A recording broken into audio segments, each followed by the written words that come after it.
and welcome to the third session of the Roxie Sew Along. In today's video, we are going to get sewing, which is exciting. We are going to sew the shoulder seam of the main fabric and the lining fabric.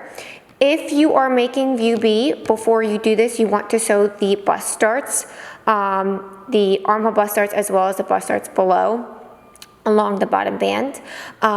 Really simple step. I'm sewing view A. If you're sewing view B, follow the directions for that. It's a straight stitch, you sew off, you tie a knot, super easy.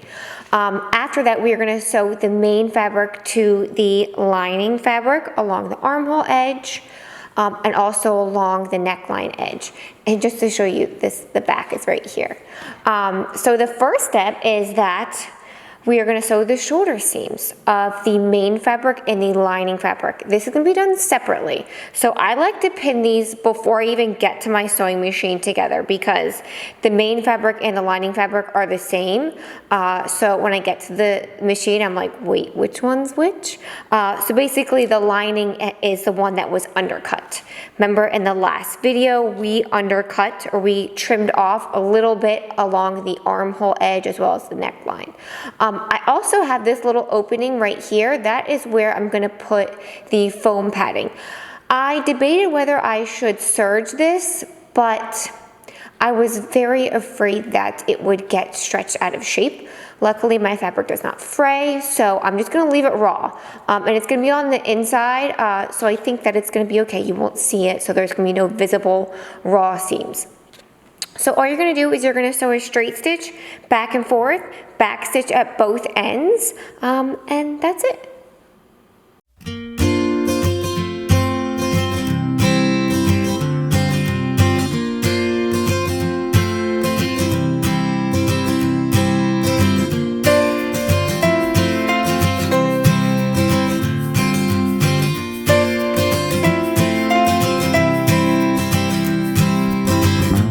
So we have sewed the shoulder seam on the main fabric and the lining fabric.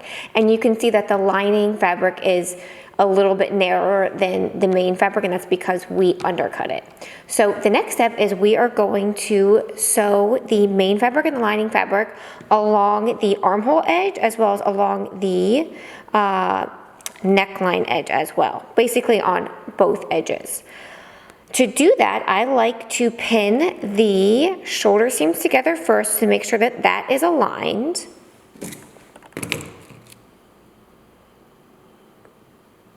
Seams are pressed open as well.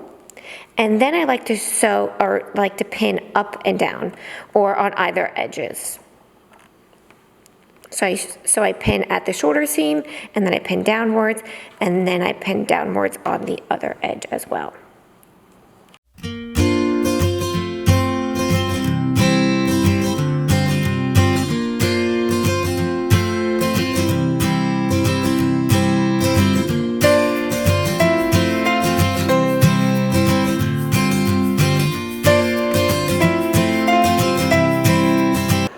It is pinned along the armhole edge. Now I'm going to sew it with a lightning stitch. If your machine doesn't have a lightning stitch basically is a stitch that looks like a lightning, goes back and forth. The PDF instructions kind of explain the different types of stitches that can be used on stretch fabrics and activewear, so look at that if you want more information on lightning stitches. But I'm going to sew with a lightning stitch all the way down and to the end. And if you don't have a lightning stitch, then you can use a small zigzag stitch. Zigzag stitches vary from machine to machine, so you have to test out your settings to get the right width and length. And when I go over this portion, I am going to put a strip of non-stretch fabric. It's actually sheer cup lining that we sell in the web shop to just stabilize this portion of the bralette. Totally optional if you wanted to add extra support.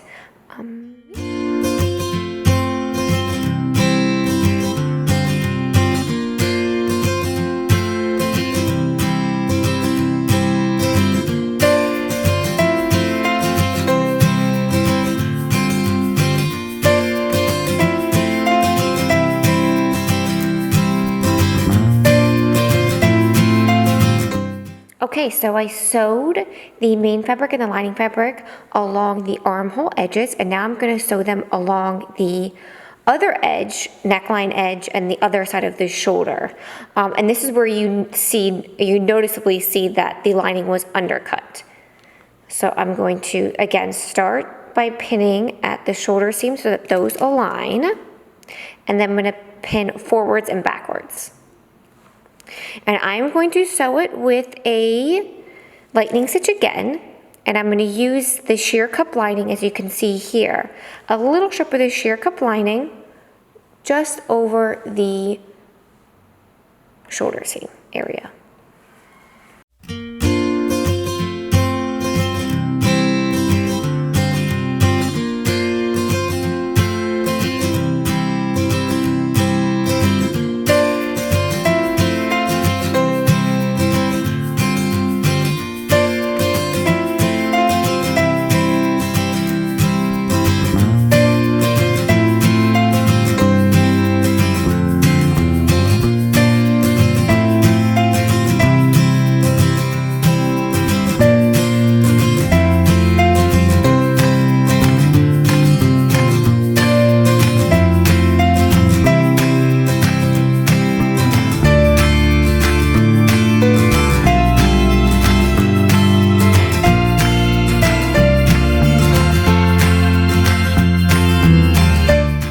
Okay, so I have sewn the main fabric and the lining fabric together along both edges. Let me pull this up here so you can see the other edge as well. So before flipping it right side out, I'm going to trim down the sheer cup lining or the stabilizer that I used at the shoulder seam.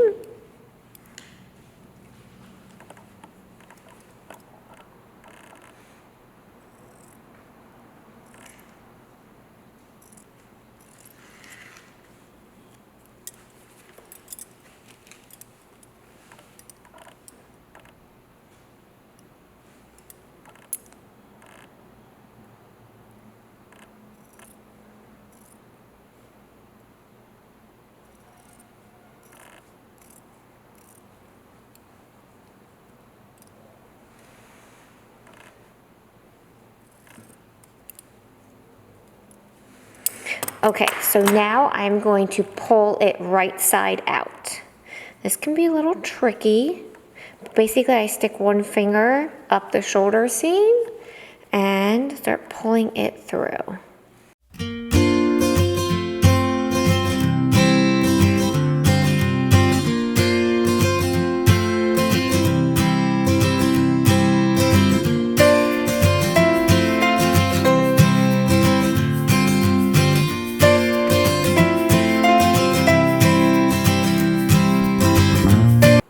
Okay, now that it's pulled all the way through, it's a little bit of a hot mess right now. So I'm gonna go over to the iron. I'm not gonna show this on camera, but I'm gonna press this so that it lays nice and flat. Okay, I gave it a nice press and now it looks less like a hot mess. It actually lays nice and flat. I also pinned it along the bottom edges just to keep it in place through the main fabric and the lining fabric. The next step is we are going to sew the side seams together. So you're gonna take your side seams and you are going to align them at this seam, the underarm seam or the neckline seam, and you are going to pin it with the seam allowances pressed open.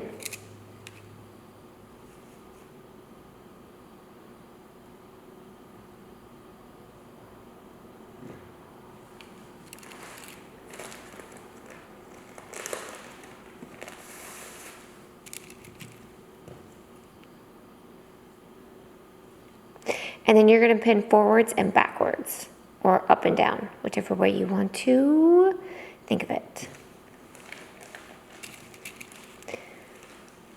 Once they are pinned, I'm going to go over to the sewing machine and I'm going to sew with a 1/4 inch straight stitch on both sides.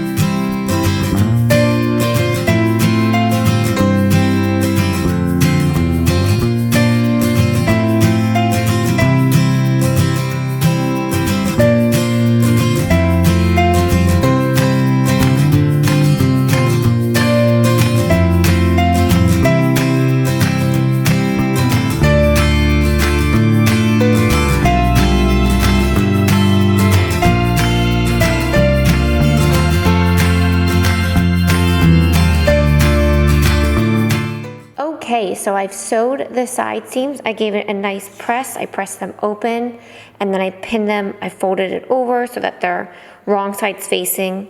As you can see that on the inside where that little cutout is, I just pressed the back portion back along the stitch line, and at the end I might add a little tack there to hold it down.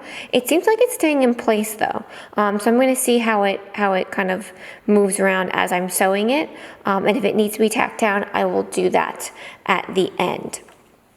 Okay, so for the next step, the last step of this session is to sew the fold over elastic along the edges of the overlay. Now I did a really easy step in that I sewed the shoulder seam and the side seam on the front overlay. Super easy. I have full confidence you can do it by yourself. All you have to do is straight stitch coordinate seam allowance on the side and the shoulder seam. And I'm going to go over to the sewing machine to show you how to sew fold over elastic. Okay, so let's sew the fold over elastic to the overlay. Fold over elastic is sewn in 2 passes. And if you're using one of Madalynne's DIY kits or fold over elastics from the web shop, our fold over elastic has an indentation down the middle, which almost all fold over elastic does have, but ours is plush on one side and then shiny on the other side. So the plush side should be against your body or on the interior of the garment when it's finished, and the shiny side should be on the exterior of the garment when it is finished.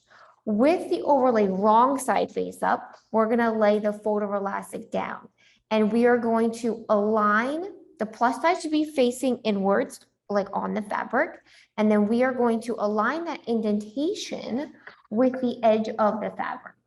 So if I flip this up, you'll see that the indentation is lined up with the edge of the fabric. We are going to start with a zigzag stitch, and I know what your first question is going to be, what is the settings that I should use? Unfortunately, the zigzag stitch width and length vary from machine to machine, so you're going to have to test it out on your machine. But essentially, you want it to be within, so yeah, for each pass, you want it to be within one side of the elastic or the fold over elastic. Another question that I get is how much should I stretch the elastic?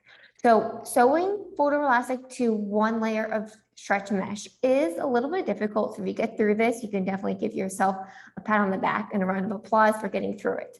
I just give it a slight little tug because it does stretch out from sewing. So you're just giving it enough of a stretch to compensate for it stretching out.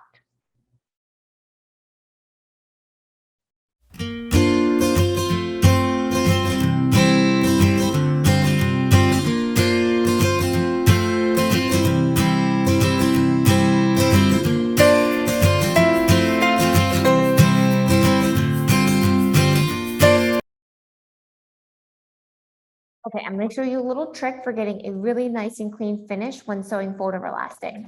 So you are going to overlap the elastic about a half of an inch.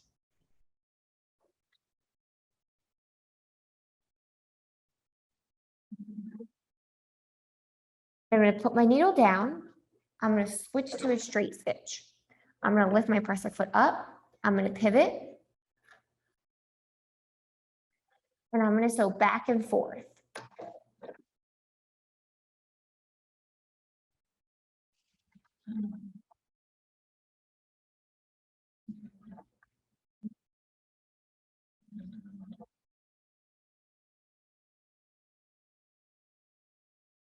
And by doing that, that gives it a nice clean finish, and you're going to trim super close to the stitching, and that's going to prevent it from fraying.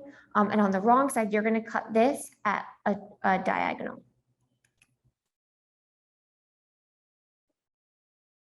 All right, now we're going to sew the second pass. If there are any edges that have gone over the indentation, you're going to want to trim that back. Mine looks pretty good, so I don't think I need to do any trimming. So I'm going to flip it now to the right side, and I'm going to flip that elastic over, the fold over elastic, and I'm going to sew another pass.